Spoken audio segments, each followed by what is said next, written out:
Fala pessoas queridíssimas, estamos iniciando mais uma transmissão ao vivo, agora falando sobre a constelação familiar e a sexualidade. E hoje a gente tem uma convidada especialíssima, a psicóloga Márcia Gaioso, especialista em sexualidade e maternidade.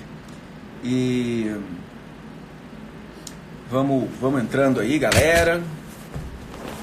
A Márcia já está na área.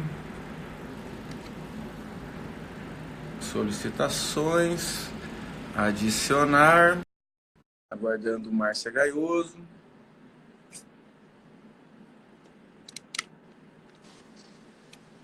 Olá! Olá, Márcia. Boa noite. Tudo bem? Boa noite. Tudo ótimo, e você? Tudo bem. Alegria receber seu convite, Jim. Bom, Vamos é uma bater um alegria. papo legal hoje, né? Que bom, é uma alegria para mim te receber aqui no nosso canal, no nosso perfil do Instagram. A gente sempre está fazendo as lives de assuntos interessantes, e a parte da sexualidade é, sem dúvida alguma, importantíssima para o relacionamento de casal.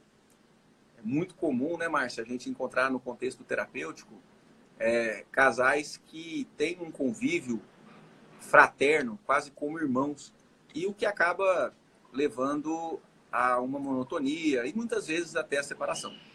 Então a gente vai estar entrando um pouco nisso, né?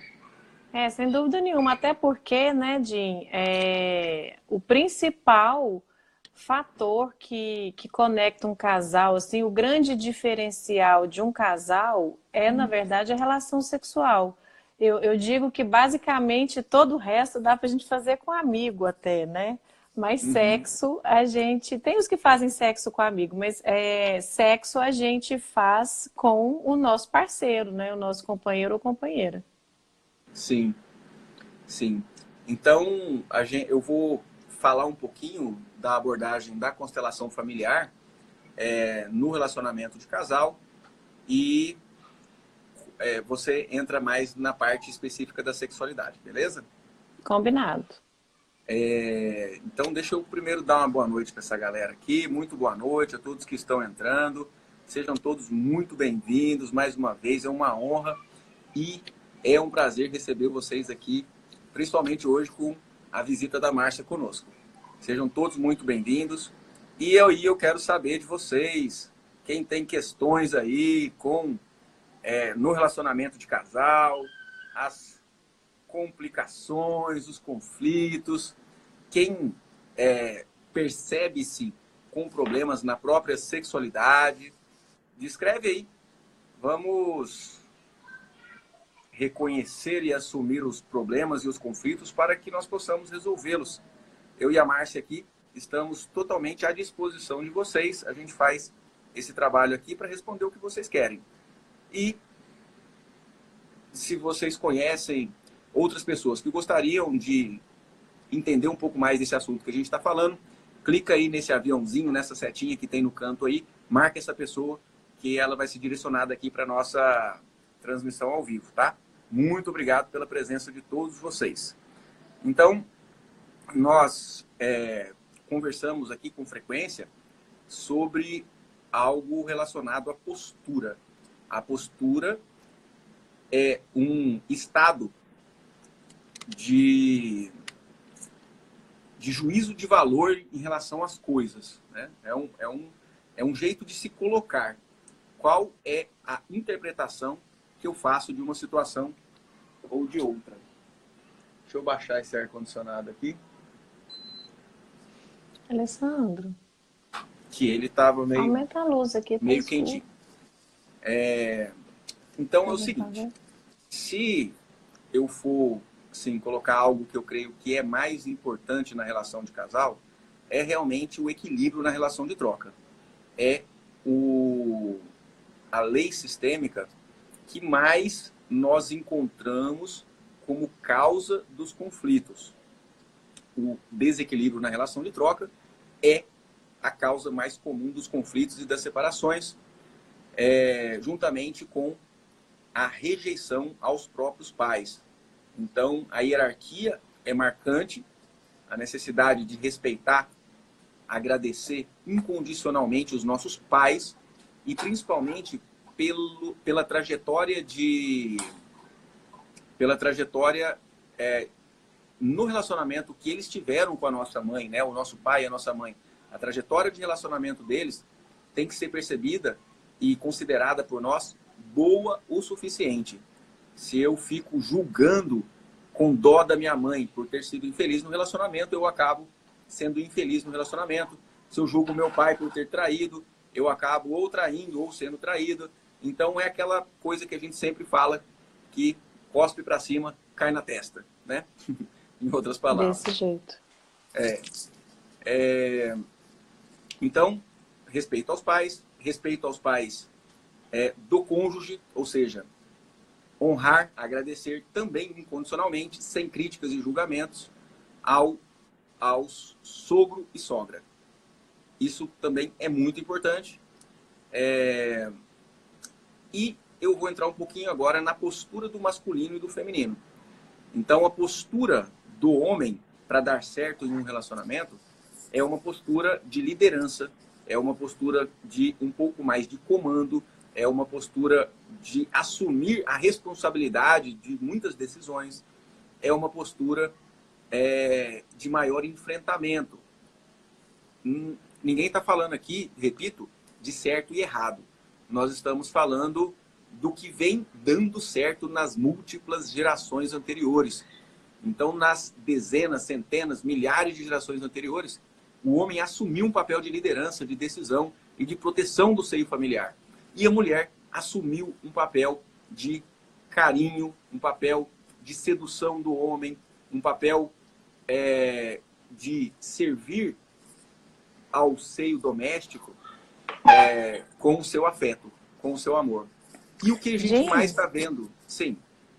E complementando isso que você está falando, dentro desse raciocínio da teoria sistêmica, eu vejo que tem uma questão de uma psicobiologia também, onde o homem, pela própria anatomia, ele tem uma postura onde ele tem o que na psicanálise a gente chama de falo, né?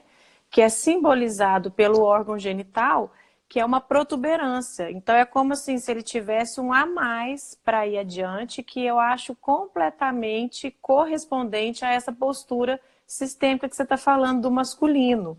Então, para você ter uma ideia, se a gente for pegar várias teorias e ver as correspondências, tem umas teorias orientais que o órgão genital, se a gente for traduzir a palavra, que é linga, significa bastão de luz. Então, é uma espada que ilumina, né? E a psicobiologia feminina, por a gente ter o útero, nós temos uma característica muito de transmutação. Hoje então, Desculpa, Márcia. Imagina. Dá tchau. Manda um beijo para as crianças hoje, aí. Hoje é um assunto que você não Oi, Laís!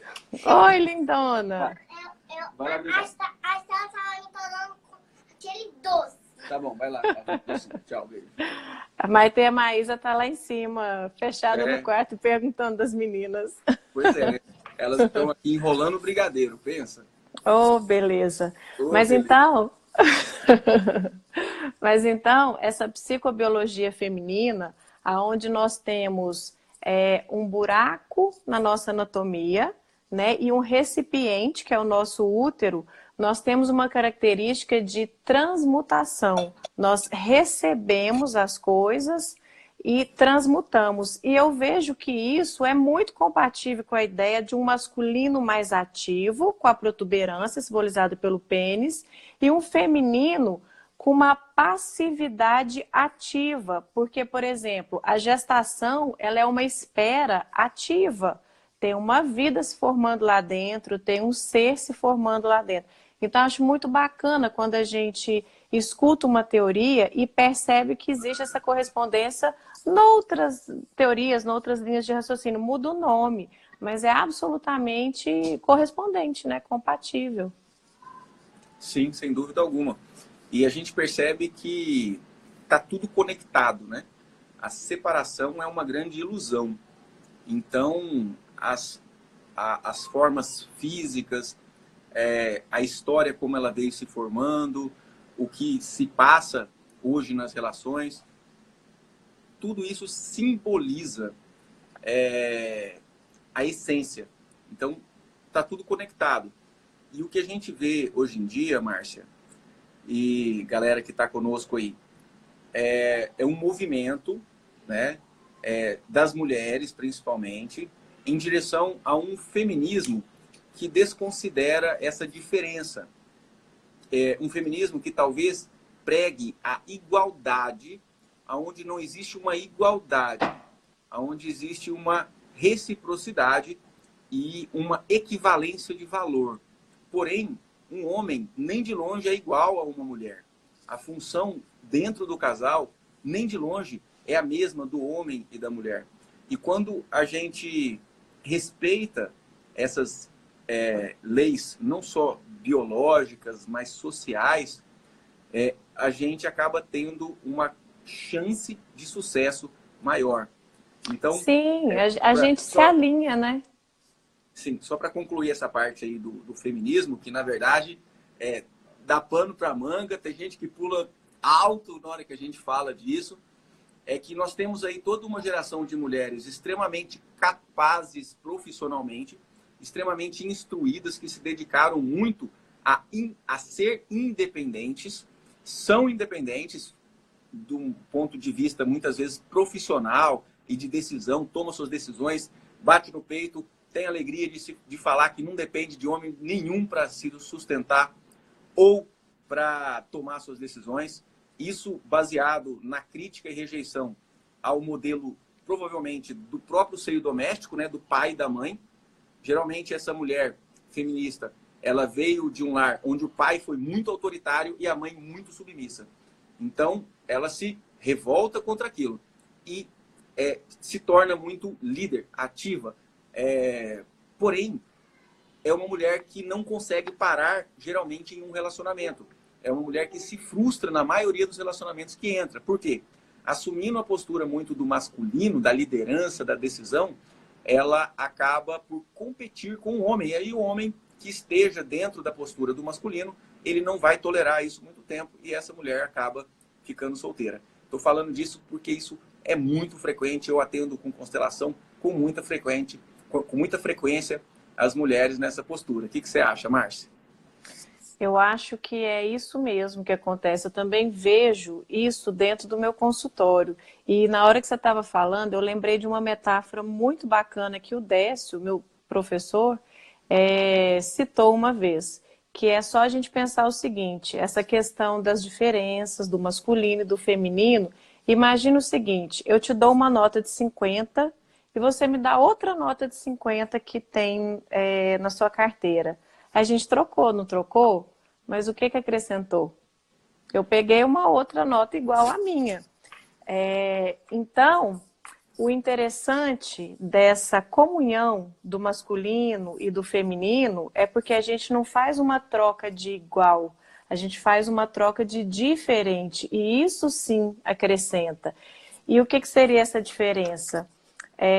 Por exemplo, se eu tenho um parceiro e eu tenho uma capacidade de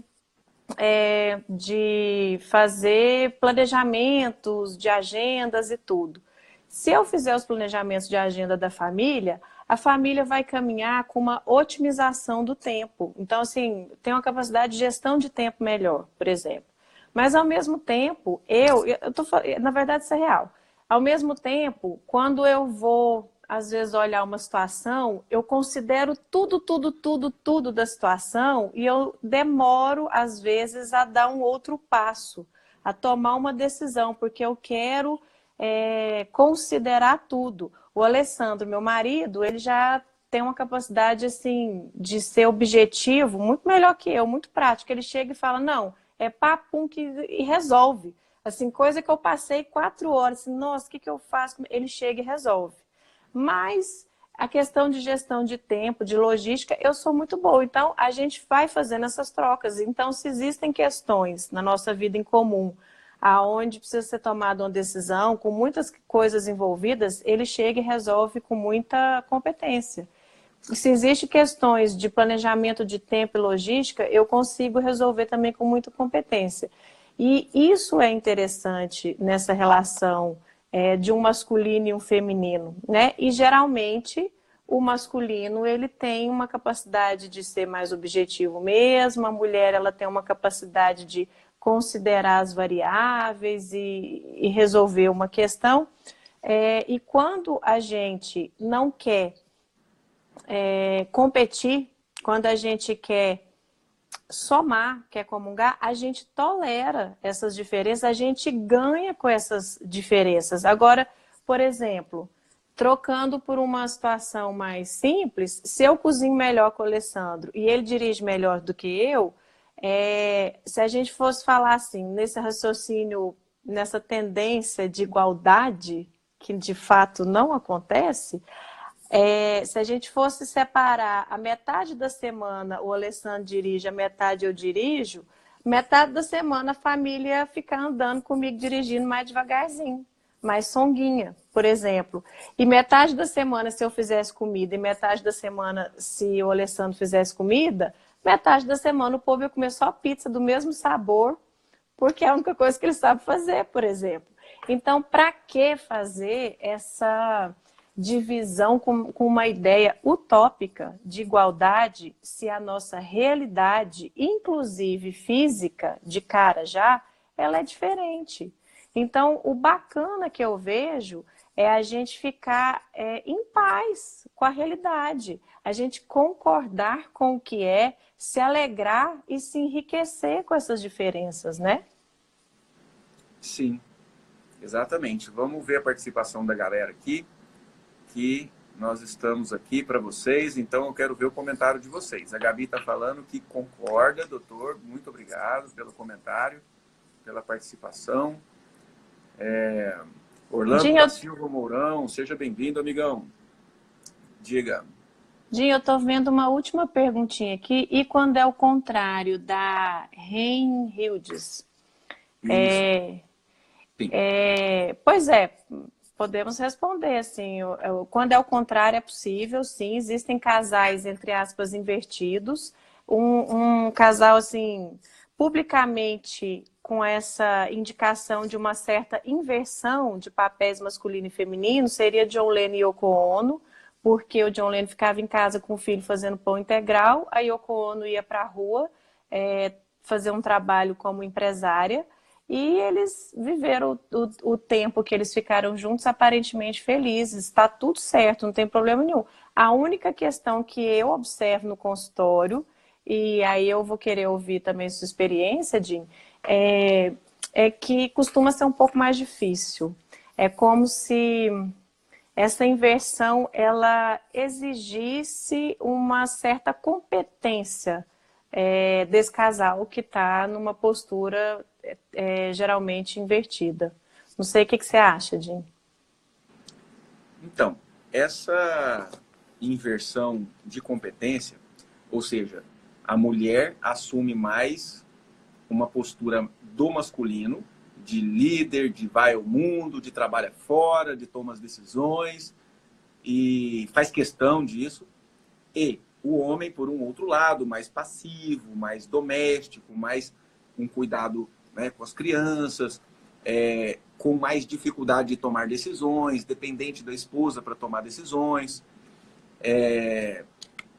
Acontece quando a mulher, ela no desenvolvimento da personalidade, todos nós estamos sempre primeiro com a mãe. Nós estamos muito ligados primariamente à mãe. E no desenvolvimento da nossa personalidade, lá na infância, existe um momento onde a gente se vincula um pouco mais ao pai, onde a gente não está buscando mais tanto aquela proteção afetiva da mãe, aquele colinho e aquele peito. E, na verdade, chega uma fase da nossa infância que a gente está procurando um pouco mais de aventura, quer que o pai leva para passear, quer ir no parque, quer aprender a andar de bicicleta, quer que o pai balança no balanço. Então, a gente distancia um pouquinho da esfera da mãe e se conecta com a esfera do pai. E a mulher, ela, para ser uma mulher, ela volta para a esfera da mãe. Quando ela não volta para a esfera da mãe, que está muito na esfera do pai, ela ganha essas características mais masculinizadas. E, geralmente, ela também vai ter algum tipo de conflito com o pai e com a mãe. Principalmente com a mãe, por isso que não voltou para a esfera da mãe. E muitas vezes o conflito é com o pai, por incrível que pareça. Porque muitas vezes a pessoa não se sentiu completamente, digamos assim, provida do que o pai tem para dar, e ela fica grudada no pai, naquela carência, naquela exigência, muito na esfera do pai, muito fã do pai, mas sempre exigindo do pai. Então, ela vai estar ainda em um julgamento ou com os conflitos com pai e mãe, o que vai determinar a dificuldade no relacionamento dela. E o homem, por um outro lado, ele nem foi para a esfera do pai. O homem, que geralmente é o que o Bert chama de filhinho da mamãe, ele geralmente não teve o pai presente no seio doméstico, né? Geralmente uma mãe criou sozinho e a figura masculina não ficou muito completa. Então ele não se distanciou da esfera da mãe para ir para a esfera do pai e realmente aprender a olhar e a andar no mundo lá fora. Ou seja, com a carência de pai, ele também tem uma tendência a não dar certo no seu relacionamento. Então, por mais que esses papéis invertidos ocorram, por mais que esses papéis invertidos eles mantenham o casal um pouco mais unido, porque é conveniente para os dois, ambos têm um fundo lá de dentro insatisfeitos com o relacionamento. Lá no fundo, a mulher, por mais decidida que ela seja, por mais que ela queira ir trabalhar fora, lá no fundo, ela tem um desejo de que seja o marido que tomasse as decisões mais difíceis, que fosse o marido que enfrentasse, né, digamos assim, os perigos que toda família enfrenta. Então, é essa observação que eu tenho para trazer dessa inversão das posturas do masculino e do feminino. Geralmente, ela vai ser relacionada a algum problema e conflito com os próprios pais. E a gente está careca de saber por aqui que conflito com pai, conflito com mãe vai trazer dificuldades não só no relacionamento, mas na profissão, saúde e tudo mais. Uhum, sem dúvida. Entrando na questão da sexualidade, estava aqui te ouvindo pensando, né? Você tinha comentado a gente falar sobre a relação afetiva do casal e sexual, né? Que eu estava comentando que é um grande diferencial de uma relação de casal, porque o resto a gente consegue até fazer com amigo facilmente. A primeira coisa que me ocorre, sabe, Jim, quando a gente vai pensar sobre sexualidade humana, das estradas que eu trilhei, das escolas teóricas que eu trilhei nisso, é que a primeira frase que me vem é que a maioria de nós, tendemos a ser miseráveis sexualmente. E é doído ouvir isso, né? Mas se a gente parar para pensar, existe uma palavra que atua muito fortemente na vida dos homens e das mulheres. Na verdade, são duas palavras, mas é uma combinação.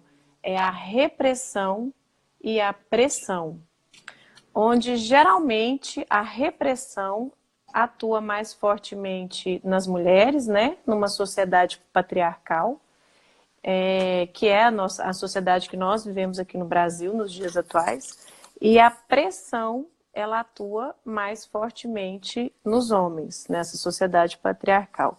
Então, as pessoas começam a criar pontos de vistas em relação à sua sexualidade, às suas relações sexuais, de uma maneira tal que engessa e que limita bastante essa vivência da sexualidade.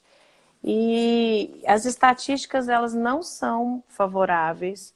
Para você ter uma ideia, em torno de 70% das mulheres, por exemplo, têm uma insatisfação sexual, inclusive manifestada pela ausência de orgasmo, de prazer na relação sexual.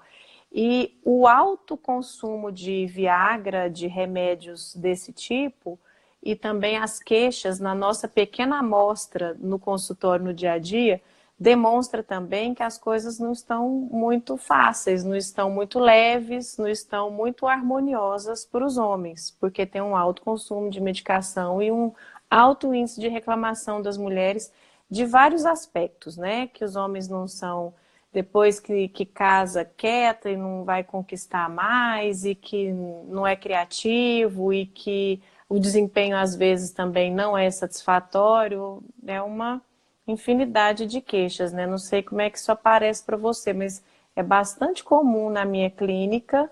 Eu atendo homens, mulheres, é bastante comum haverem questões dessa ordem, tanto de um quanto de outro.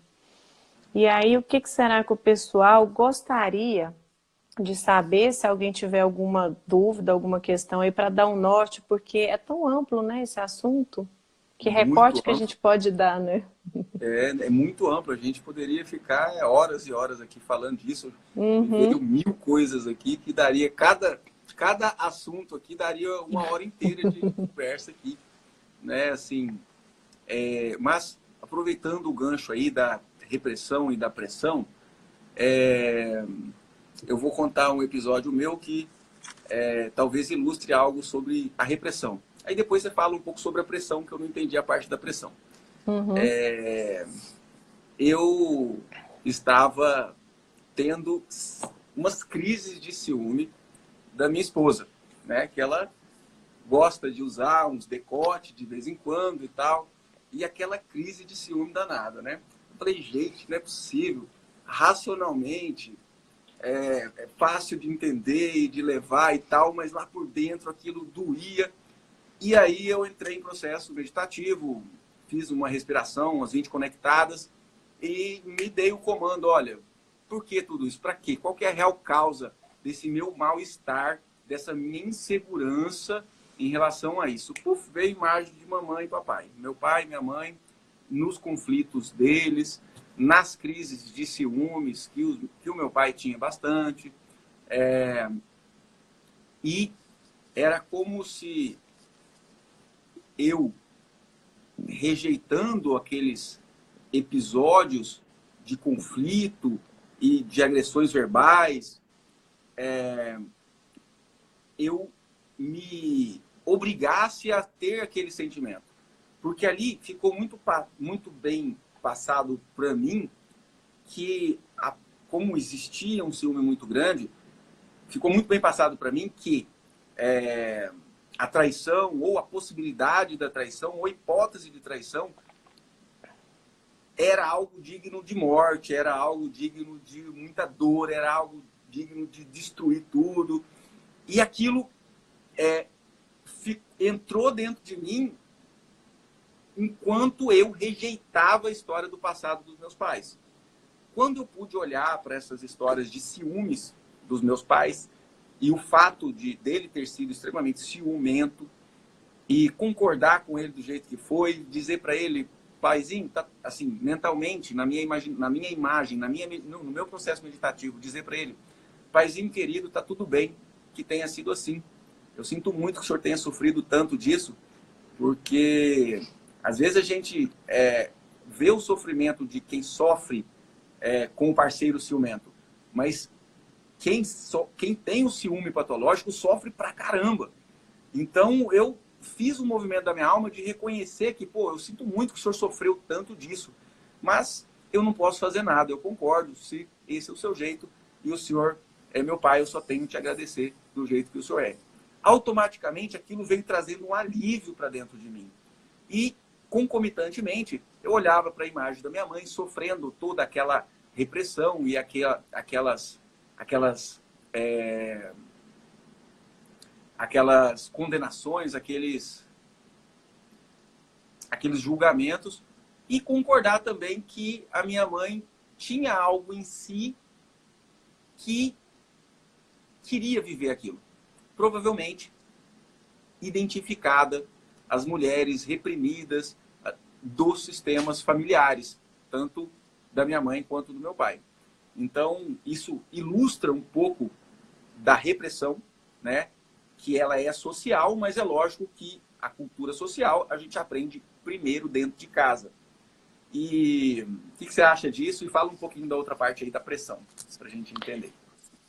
As mulheres são muito reprimidas mesmo, e esse é um exemplo disso. A questão, a parte da pressão que incide mais nos homens, é muito no sentido assim, por exemplo, o homem tem que nunca enjeitar uma mulher, porque ele tem que ser o garanhão, então ele sofre uma pressão para ser um garanhão. Ele sofre uma pressão assim que, por exemplo, uma relação sexual depende da ereção dele. E aí, muitas vezes, ele tem internalizado uma pressão muito grande que, meu Deus, eu preciso ter uma ereção, porque se eu não tiver uma ereção, não vai acontecer a relação sexual. E muitas vezes, os casos de, por exemplo, casos de ejaculação precoce, é indiscutivelmente por conta do cara estar com uma pressão interna muito grande, de que ele tem eu vou falar um negócio aqui que pode soar meio assim, que ele tem que ter um pau de ouro e fazer acontecer, e aí o corpo vai e faz um sintoma de ejaculação precoce, que é mais ou menos o corpo dando um tapa na cara da pessoa de que não é por aí, não é por aí, né? Na verdade, quando eu falei que a questão da gente ser miserável sexualmente, é porque sexo não é simplesmente penetração. E nós temos um condicionamento mental de que um ato sexual é simplesmente a penetração. É claro que a penetração é uma parte disso, mas é uma parte que pode, inclusive, em alguns momentos, principalmente dependendo da fase que o ser humano está vivendo, é uma parte que não precisa estar presente sempre, porque você, como médico, vai saber muito melhor disso do que eu, a alteração dos hormônios, tanto para o homem quanto para a mulher, altera essa resposta fisiológica de ereção, por exemplo, porque com o passar dos anos os homens vão baixar a testosterona mesmo e baixar outras questões, outros hormônios, e ele não vai ter uma resposta de quando a puberdade eclodiu na fisiologia dele. Mas o que acontece? Tem que manter um padrão por conta de um condicionamento mental, de uma exigência. Aí você tem que tomar remédio, né, para você corresponder a essa exigência social, essa pressão social de ser um garanhão, de estar sempre pronto. E muitas vezes isso vira problemas maiores, não só orgânico, como emocional, porque há alguns casos que os homens param de responder, inclusive, a medicações, né? É como se a questão emocional fosse tão negligenciada e ela tomasse um volume tal de conflito interno que não tem alteração bioquímica ali, que medicação nenhuma faça que resolva, né? Não é uma coisa tão comum, mas já apareceu esse tipo de situação na minha clínica, por exemplo. Sim. É interessante que tanto a ejaculação precoce quanto a disfunção erétil, também chamada, né, antigamente de impotência, elas estão relacionadas ao medo. Porque a ejaculação, o orgasmo, está relacionado com uma descarga adrenérgica. É uma descarga de um sistema que está relacionado às reações de luta, de estresse. Então, a ejaculação precoce está relacionada ao medo de não conseguir, assim como também a disfunção erétil muitas vezes está relacionada a isso. Principalmente aquela disfunção erétil que a pessoa não consegue nem iniciar a ereção. Quando a pessoa consegue iniciar a ereção e tem uma dificuldade para mantê-la, muitas vezes as medicações ajudam. Mas aquela pessoa que está tão bloqueada que não consegue nem ter uma ereção, a medicação realmente não vai fazer efeito. Ela não vai. A medicação, para fazer efeito, ela precisa ter o início de uma ereção. Abrindo um parênteses aqui da parte ainda do relacionamento de casal, que a gente existe uma figura de analogia, uma história, eu acho que é do Bert, mas que eu ouvi da boca do Décio também, que ele descreve que nós estamos na nossa vida carregando uma bolsa, uma sacola, cheia de coisas, cheia de valores, que nós trazemos dos nossos sistemas familiares. São habilidades, são até dificuldades, são capacidades, né? São dotes que nós recebemos do nosso sistema familiar. E quando a gente encontra com um parceiro ou uma parceira, essa pessoa também traz uma sacola, uma bolsa cheia dos valores e dotes que ela trouxe dos seus sistemas familiares. E o que acontece? Assim como você disse, se trocar a mesma coisa pela mesma coisa, não tem graça. Então, quando um homem e uma mulher, ou um casal, né, seja homoafetivo ou não, resolvem caminhar juntos pela vida, eles vão estar trocando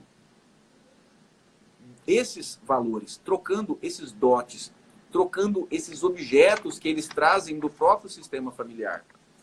E, para que essa troca seja plena e o relacionamento também seja pleno, você precisa valorizar o que o seu parceiro ou parceira traz na sacola do sistema familiar dele.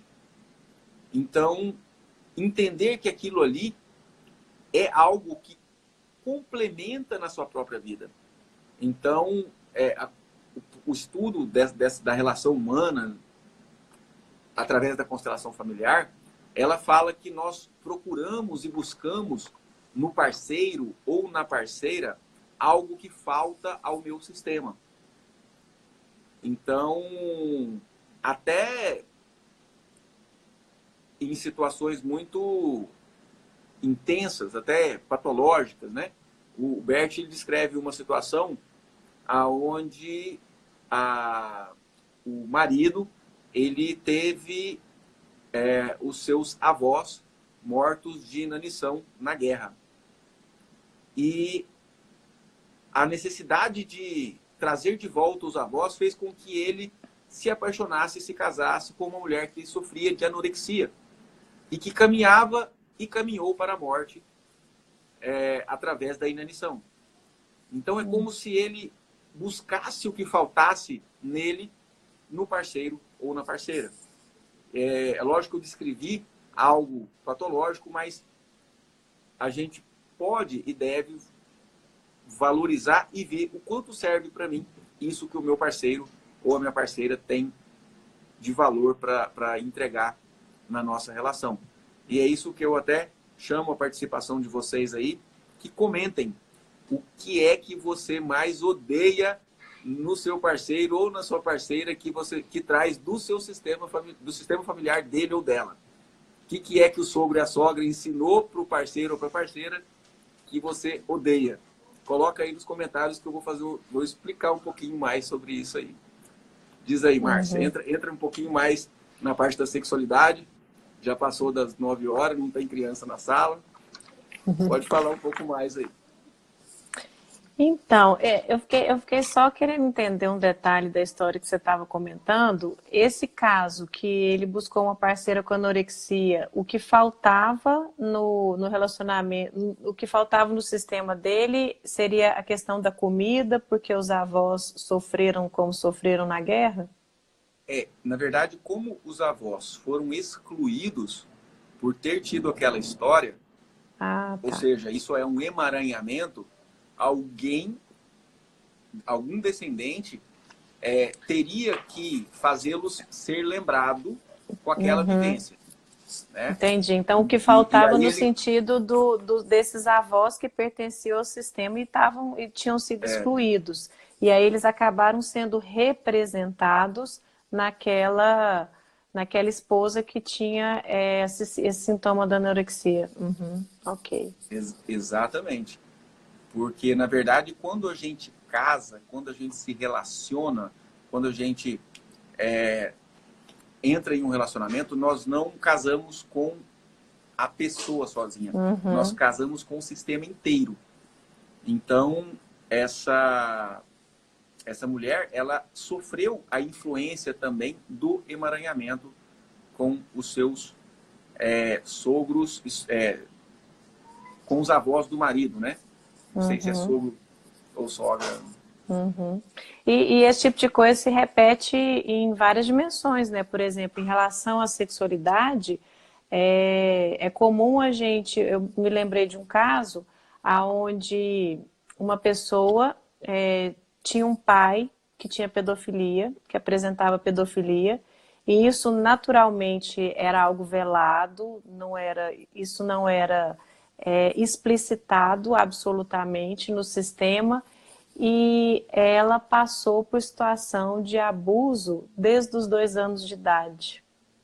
Né? Uma situação severa, inclusive, de abuso dos 2 anos de idade, que assim, é manifestada por um agregado também da família, uma pessoa que entrou nessa família que esse pai era excluído. Então, a gente vê essas repetições em várias dimensões na nossa vida, né? Sim. Agora, aproveitando aqui que a gente recomeçou a falar de sexualidade, e eu tinha dito que a gente é miserável sexualmente, então como é que a gente faz para enriquecer, né, gente? Como é que a gente fica rico sexualmente? A primeira coisa é a gente desconstruir muitas limitações. Desconstruir que o exercício de uma sexualidade tem que ser em tal condição, em tal data, em tal contexto.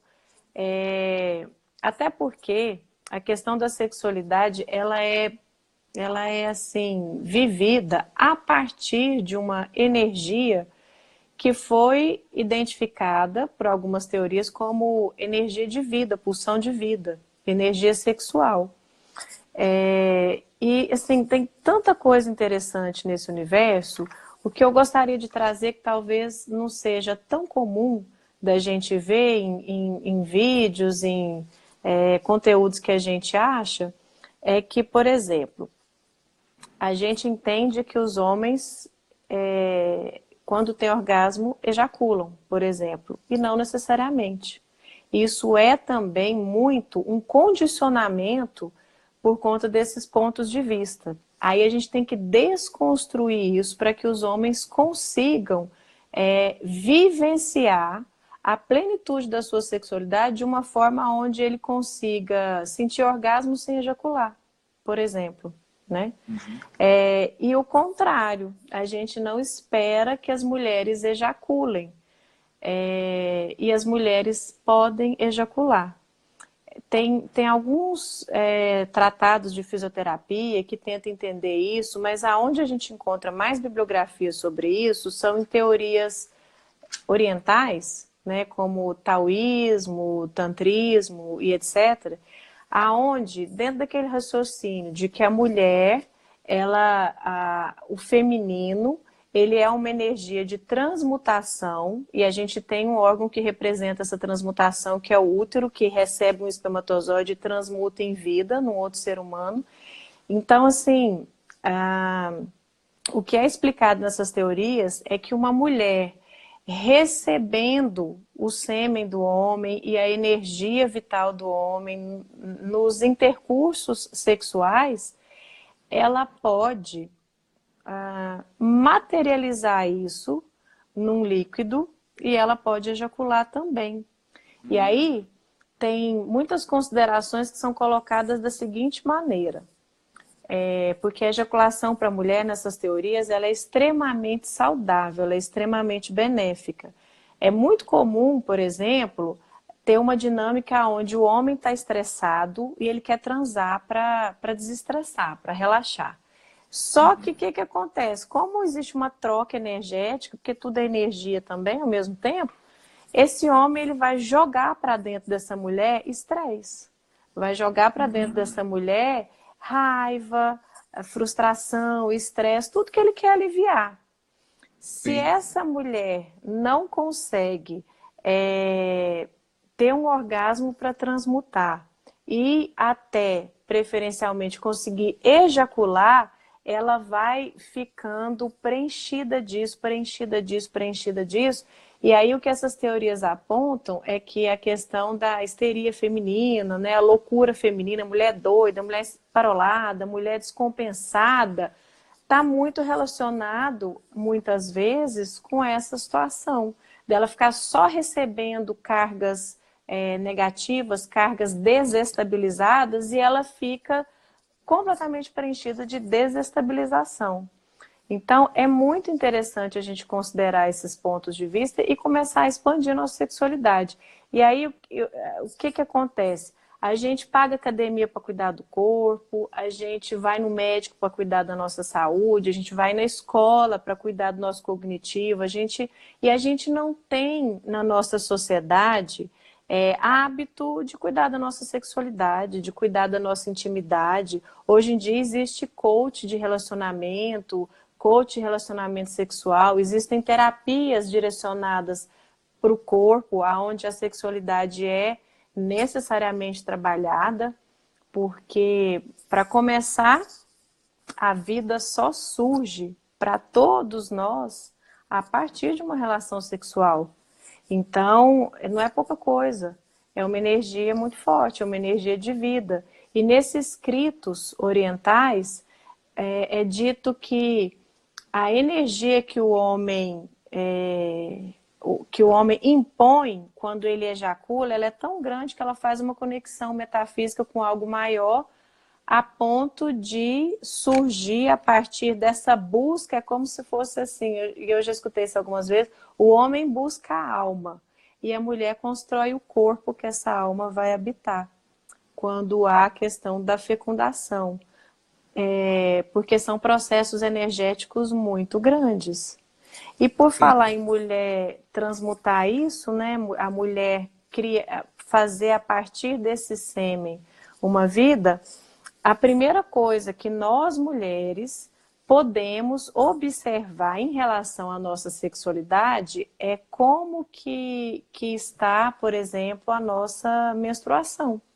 Porque a nossa menstruação, ela é um tecido, ela é um material que foi criado para virar uma vida.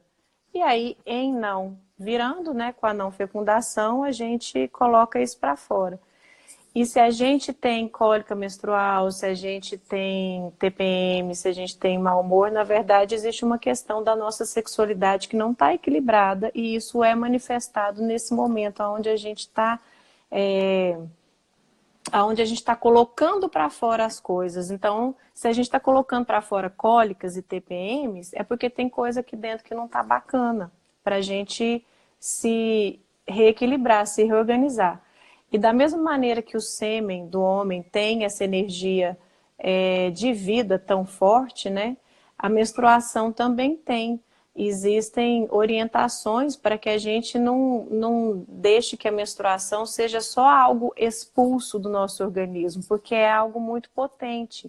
Então, tem algumas mulheres que relatam situações, amigas minhas inclusive, que relatam que você pegar o sangue menstrual e colocar um pouquinho no borrifador e jogar em plantas, ou jogar o sangue diluído na água nas plantas, as plantas ficam maravilhosas, porque é um material muito rico de vários nutrientes e de energia vital. Eu Então, imagino que sim, porque é o berço, né? exatamente. É o berço de criação do embrião. Exatamente. E tem umas terapias, só para fechar essa coisa da menstruação, tem umas terapias mais naturebas que elas sugerem que você passe a menstruação, por exemplo, em tumor, o sangue menstrual em tumor. Eu vi uma vez um terapeuta tântrico palestrando e ele disse que ele estava fazendo um curso de massagem tântrica, porque, gente, tantra não é a massagem tântrica ela é uma ferramenta dentro dessa teoria tântrica, né? E ele estava lá fazendo o curso dessa ferramenta específica que é essa massagem. E aí a professora, falando sobre o valor da menstruação, que no tantrismo a gente fala que as energias são as ojas, não estou olhando nosso tempo aqui, ele estava com uma gripe, estava com o nariz obstruído assim bastante.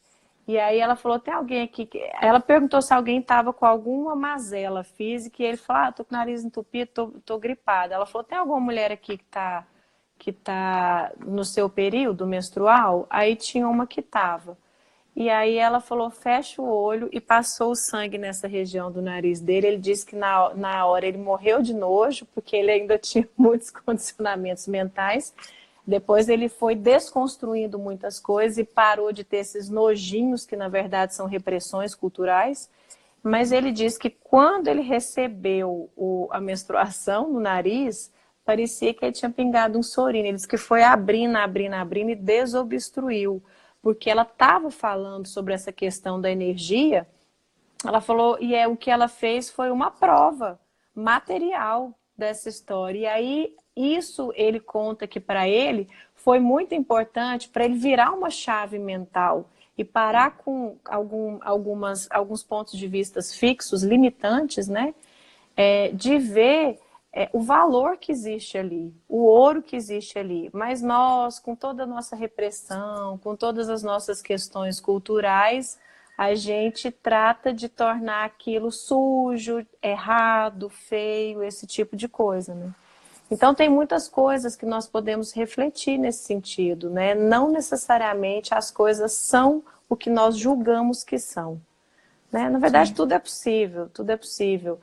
Depende da nossa disposição em expandir a nossa consciência. E aí isso, consequentemente, vai se refletir nas nossas relações com os nossos pais, com os nossos parceiros e na nossa relação sexual também, né? Sim. E fala um pouco, Márcia, da conexão da sexualidade com a criatividade, com a capacidade de criar artisticamente ou profissionalmente, por favor. É uma energia da mesma ordem, né? A nossa energia criativa, ela é da mesma fonte da nossa energia sexual, que é a nossa energia de vida. Tanto que as pessoas que estão realmente deprimidas, que têm essa baixa de energia, elas têm dificuldade de criar. Aliás, elas têm dificuldade, às vezes, dependendo do grau, você sabe disso melhor do que eu, de levantar da cama e de comer. Uhum. Até abrir o olho, às vezes, é pesado, é difícil. Mas é alguma coisa assim específica que você tem uma questão sobre essa energia da criatividade e a energia sexual? Na verdade, é colocar a observação que quando nós estamos bem com o nosso parceiro ou parceira, na parte sexual, a nossa capacidade de criatividade artística e de criar no trabalho, ou seja, de gerar vida e oferecer às outras pessoas, ela aumenta junto com essa energia criadora. Então, como a gente disse, está tudo conectado. Uhum. Então, o sexo, a energia sexual, ela vai estar relacionado não só com a criação de uma criança, né, da procriação, mas como também da nossa capacidade criativa, de criar coisas novas, de ter ideias novas, de ter sacadas, de ter insights. Uhum. Uma coisa que eu acho que... Desculpa te interromper, você me corta também. Uma coisa que eu acho que é legal da gente entender essa colocação bacana aí que você fez é o raciocínio dos nossos chakras, né? Inclusive, dentro dessas teorias aí orientais, a questão da energia Kundalini, essa energia de vida e criativa também. E a nossa sexualidade, ela está condensada, a energia sexual, principalmente no segundo chakra, ele fica mais ou menos uns 4 dedos abaixo do umbigo. O nosso primeiro chakra, ele fica aqui na região do assoalho pélvico, que é mais ou menos, ele é um chakra de aterramento. Então, assim, você precisa estar vivo, é o primeiro chakra. Estou vivo, pisei na terra, essa é a energia do primeiro chakra. Eu crio, eu procrio, eu trabalho, eu produzo. É a energia do segundo chakra, que é a energia sexual, que é a energia criadora de vida. E se nós temos problemas sexuais com a ajuda da nossa cultura, o que a gente faz? A gente bloqueia o segundo chakra. E isso vai atrapalhar, obviamente, a questão da criatividade, do trabalho, da produção. Porque se a gente for subir os chakras, A questão, assim, muitas vezes, tudo tem uma influência, né? Mas a questão da criação, ela está muito ligada ao sexto chakra, que é esse chakra mental aqui. Mas se eu tô com um bloqueio lá no segundo chakra, vai chegar o mesmo tanto de energia aqui em cima? Não vai. E se a gente desbloqueia esse chakra, que é uma questão nevrálgica da nossa cultura, essa questão sexual, a gente flui a energia para o terceiro chakra, que é o chakra do plexo, de um ancoramento, né? Muito a ver também com o trabalho. E aí vem o próximo chakra, que é um chakra cardíaco, aonde também a energia que flui nele tem muito a ver com o trabalho, porque nas nossas mãos a gente tem outros chakras e as mãos elas são a extensão do chakra cardíaco. Se a gente abrir os braços aqui naquela posição crística, né, a gente vê que as mãos passa aqui, eu tô aqui, mas passa aqui pelo alinhamento desse chakra cardíaco. E assim ele vai subindo para o nosso chakra laríngeo. A gente tem muito mais chakras, gente, mas esses são os principais. Esse é tipo a coluna energética do nosso corpo energético.